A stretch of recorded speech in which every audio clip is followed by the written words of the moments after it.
tidak bersahabat dengan jurnalistik wartawan, kita pertanyakan satker itu. Karena memang peran media itu sangat tinggi, peran media itu sangat besar.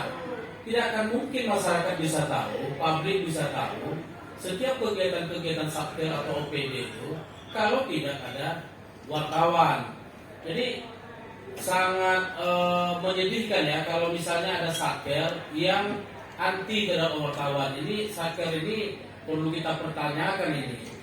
Instansi mana dia bang? Nanti tolong nanti catat itu nomor HP-nya Musran, atau ini ada keponakan saya di Sarong Tanjung, dia juga adalah keluarga besar kita juga. Sampaikan satker yang mana itu? Ya, itu sangat-sangat boleh dikatakan sangat-sangat mengecewakan kita, terlebih kepada teman-teman pers.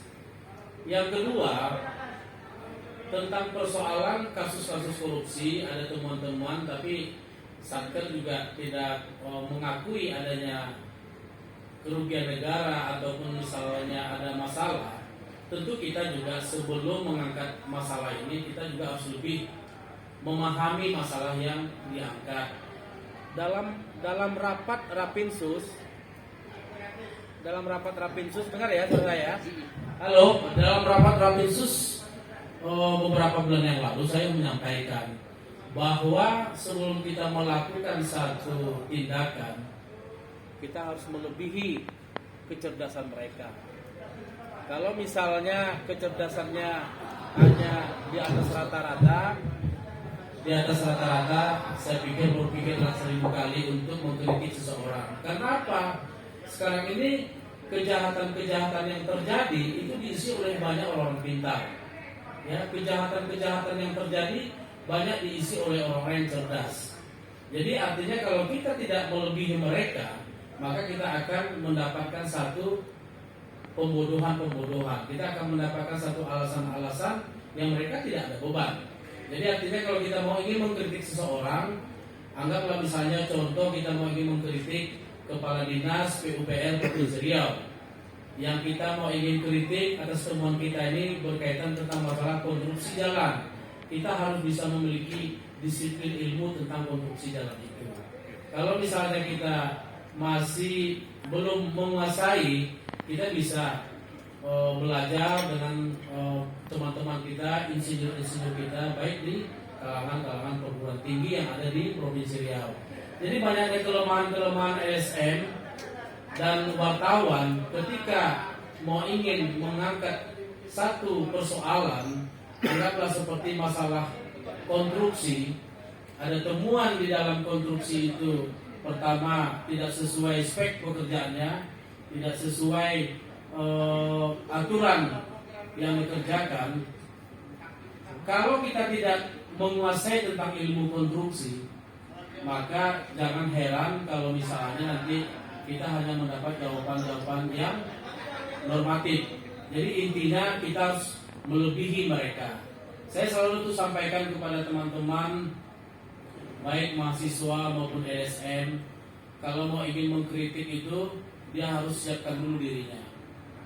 Kalau tidak, akan kalah. Percayalah, akan kalah. Makanya saya kalau mau ingin mengkritik seseorang, saya harus kaji dulu diri saya. Sanggup nggak saya saja berdebat dengan dia? Teman-teman ini bisa nggak ini saya sampaikan secara ilmu-ilmu yang saya miliki. Kalau misalnya kita tidak memiliki disiplin ilmu atas persoalan kritik yang akan disampaikan, percayalah kita akan kalah. Kita akan dihargai hanya seperti biasa-biasa saja. Tapi kalau misalnya kita tajam, pandai menganalisa masalah yang kita dapatkan, lalu kita juga berani menyampaikan kerugian yang diakibatkan, itu baru keren. Ya, mereka tidak bisa berbuat apa-apa lagi. Ya, tergantung kita lagi. Kalau misalnya mereka sudah menyerah, ya, mereka sudah KO, ya silakan kawan-kawan pers ataupun LSM yang menyikapinya. Apakah mau ingin melaporkan ini ke aparat penegak hukum atau yang lain-lainnya? Karena bicara tentang masalah keputusan itu balik kepada wartawannya ataupun LSM masing-masing.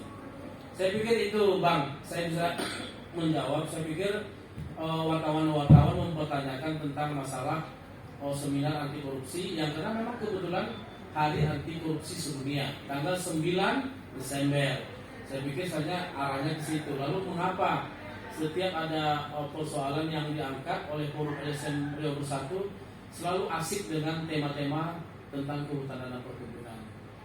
Karena memang saja persoalan kehutanan dan perkebunan itu sangat menarik untuk kita kupas. Jadi barangkali apa yang Abang sampaikan tadi tentang saker itu, kalau memang perlu bantuan Forum LSM Riau Bersatu, kita siapa? Sakernya yang mana? Tadi kan Abang menyampaikan sakernya nggak jelas. Saker yang mana nih? Apakah PU, apakah pendidikan, apakah dinas sosial, ya kan? Nah, kalau misalnya jelas, ya mungkin kita akan tugaskan Musran membuatkan surat itu untuk mempertanyakan saker itu ada kelemahan, ada kekurangan atau tidak sopan, kita bisa ingatkan mereka. Ini sama Pak Sabang siapa si Tanjung, saya baru tugaskan ke Peranap jauh itu, Serangga 8 jam. Ya, kita membantu karena memang Forum LSM Riau Bersatu ini tidak melulu hanya bicara kontrol sosial. Kita juga ada kekuatan bisnis, kita juga ada kepedulian. Ya, Sabang Tanjung ada 3 orang untuk berangkat ke Serangga membantu anak orang yang pada persoalan kecelakaan tunggal tidak mendapatkan perhatian, menganggap sepele, itu keluarga dianggap tidak ada apa-apanya. Dengan adanya kita, saya telepon itu pihak aspek di sana, saya telepon polsek, baru dia cacing kepanasan. Nah, jadi jangan sampai siapapun kita, siapapun mereka, jangan sampai menimbulkan sebuah kesombongan.